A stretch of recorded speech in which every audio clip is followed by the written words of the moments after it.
So now Lloyd steel industries limited. अब देखिए यहाँ पर लॉयड स्टील इंडस्ट्रीज नाम सुनकर आपको लग रहा होगा कि ये एक स्टील कंपनी है और ये कंज्यूमर के लिए यहाँ पर स्टील के प्रोडक्ट जैसे टाटा स्टील की अगर हम बात करें तो जैसे सरिया आते हैं, स्टील की टीन वीन वगैरह वगैरह बहुत सारी चीज़ें जो हैं वो आती हैं।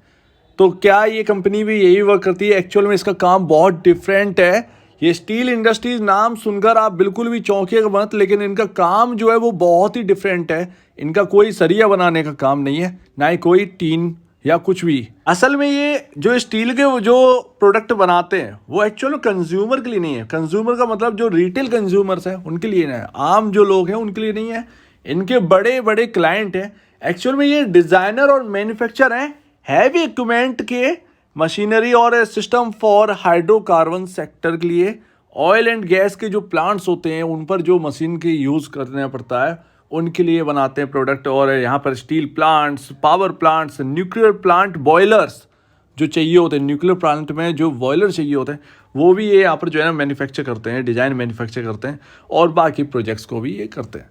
सो ये रहा इनका वर्क। इनका कोई यहाँ पर जो है ना आपका टाटा स्टील की सरिया बनाने जैसा काम नहीं है। इनका काम बहुत अलग है और इनके जो मेन जो क्लाइंट्स हैं वो सभी के सभी पीएसयू हैं। हाँ, सरकारी कंपनियां हैं, सब के सब सरकारी कंपनियां। अगर आप इनकी साइट पर जाकर देखेंगे तो आपको यही देखने को। तो स्टील के प्रोडक्ट बनाते हैं लेकिन वो प्रोडक्ट कोई सरिया या स्टील की कोई टीन वीन नहीं है, वो बहुत ही अलग प्रोडक्ट है। और वो यहाँ पर रिटेल कंज्यूमर के लिए नहीं है, वो बड़े बड़े यहाँ पर जो है ना क्लाइंट्स हैं उनके लिए, और वो सरकारी कंपनियां हैं। आप इंडियन नेवी देखिए, आप इंडियन है जो कोस्ट गार्ड है वो यहाँ पर जो है इनके क्लाइंट्स हैं। और बाकी आप जितना आगे बढ़ेंगे आपको यहाँ पर क्लाइंट दिखते जाएंगे, वो सभी के सभी पीएसयू हैं। तो एक सरकारी यहाँ पर कहना एक सरकारी कंपनियों के लिए काम करने वाली कंपनी ये कंपनी है, इसका नाम है लॉयड स्टील इंडस्ट्रीज। अब काम देखकर तो सब चौंक गए होंगे, लेकिन इसके नंबर्स देखकर तो और भी चौंक गए होंगे। मार्च के जो नंबर आए उसने तो हंगामा क्रिएट कर दिया भाई।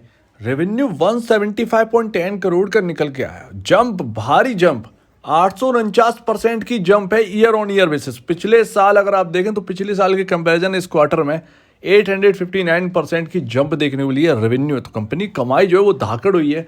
इसके साथ साथ अगर आप नेट इनकम देखें तो 6.42 करोड़ रुपए की हुई है, जिसमें 412.62% का उछाल देखने को मिला है। तो ये जो उछाल देखने को मिल रहे हैं वो कोई छोटा मोटा नहीं है। और नेगेटिव से पॉजिटिव आया है ईपीएस, अर्निंग पर शेयर। और अर्निंग पर शेयर में आप देखेंगे तो 2100% का उछाल है। सो इस तरीके की अर्निंग रही है। नेट प्रॉफिट मार्जिन थोड़ा सा घटा है, 46.50% डाउन है। तो जो भी इसको ट्रैक करते हैं जब ये नंबर देखते हैं तो वाकई में चौंक जाएंगे, क्योंकि 58 करोड़ से बढ़कर 173.85 करोड़ की नेट से निकली है इस क्वार्टर में। मायने रखता है। जंप आपने देख लिया 852 करोड़ का, 852% का जंप है ईयर ऑन ईयर बेसिस पर। अगर आप देखें 18 करोड़ से कहाँ नेट सेल 173.85 करोड़ पहुंच गई है। अब वाकई में मायने रखता है।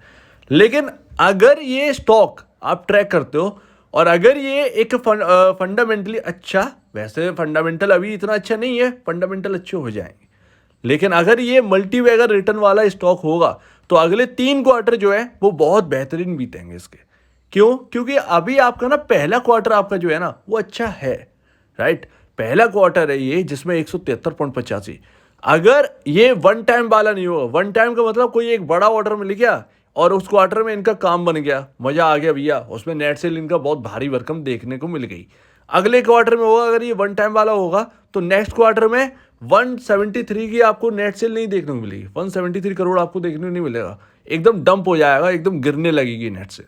लेकिन अगर बिजनेस चल पड़ा है बहुत अच्छी तरीके से और वर्क बहुत अच्छी तरीके से हो रहा है, कॉन्ट्रैक्ट बहुत अच्छी तरीके से मिल रहे हैं इनको, तो यहाँ पर आपका नेक्स्ट क्वार्टर यानी Q1 वो भी 173 करोड़ की जो नेट सेल इस बार आई है उसमें भी आपको जंप देखने को मिलेगा।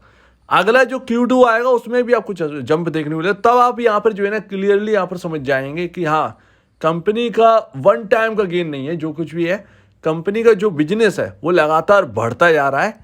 और यहाँ पर जो है उसका सीधा दिख रहा है नेट सेल कितनी कितनी आ रही है। तो यहाँ पर ना एटलीस्ट आपको 2 क्वार्टर तो देने ही पड़ेंगे इसको समझने के लिए। पहला क्वार्टर ये हो गया, अगला Q1 और Q2 यहाँ पर देना ही पड़ेगा। लेकिन लोग सोच रहे होंगे कि अभी ये रॉकेट हो जाएगा। देखिए अभी ये रॉकेट नहीं होगा, ये एक स्मॉल कैप कंपनी है। आपको 20 रुपए का देखकर आपको पेनी स्टॉक नजर आता होगा, लेकिन एक्चुअल में ये पेनी स्टॉक है नहीं।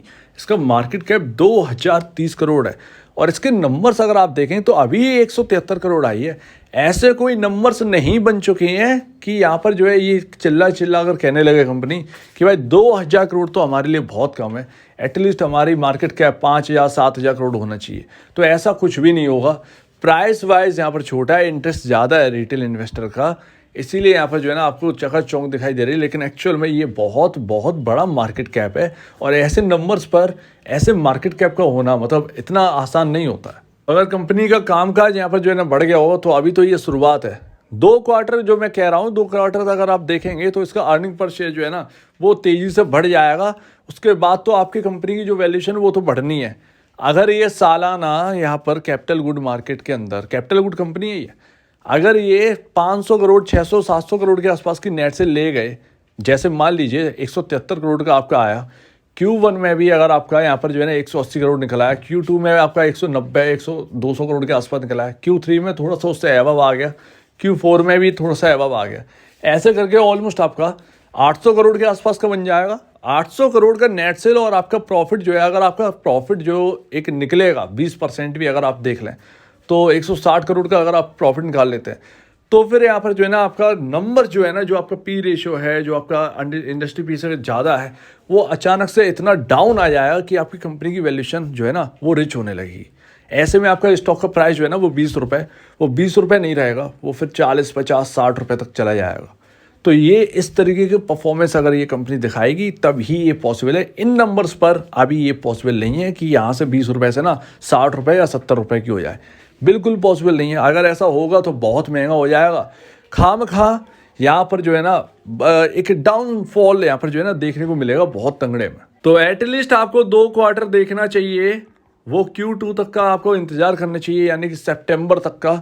सितंबर क्वार्टर में आपको यहाँ पर पूरा पता चल जाए कंपनी की नेट सेल कितना बढ़ चुकी है, क्या कंपनी का एक बार था या फिर यहाँ पर जो है ना लगातार कंटिन्यू ऐसा ही रहने वाला है, नंबर्स बहुत अच्छे रहने वाले हैं। ऐसे में आगे ये स्टॉक बहुत अच्छा हो जाएगा, बहुत बहुत सही हो जाएगा। कैपिटल गुड मार्केट का एक छोटा सा स्टॉक है, अगर इसके नंबर्स चिल्लाने लगें तो भाई ऑब्वियस सी बात है कंपनी आगे कुछ करके दिखा सकती है। सो ये रहे आपके सामने। फिलहाल ये नंबर से ये नहीं कहते कि यहाँ से ये चलने लगेगा, दौड़ने लगेगा, लेकिन फिलहाल ये कहता है कि आगे 2 क्वार्टर अगर अच्छे निकल गए तो आप ये समझिएगा कि इसकी ना रॉकेट होने के चांसेस बहुत ज़्यादा बन जाएंगे। और अगर आप देखें तो हाई निकालना पड़ेगा इसको। सबसे बड़ा हाई जो 29 रुपये के आसपास का था, 29 रुपये के आसपास का जो हाई है, जब तक ये नहीं निकलेगा चार्ट पर आप ये समझिएगा एक बढ़िया तेज़ी नहीं देखने को मिलेगी इस स्टॉक के अंदर। तो 29 रुपये का जो एक हाई है 2022 का, स्टार्टिंग जनवरी में जो हाई लगाया था 29 रुपये का, उसको ब्रीच करना पड़ेगा, उसको ब्रेक करके चलना पड़ेगा, तब जाकर यहाँ पर कुछ बात बनेगी।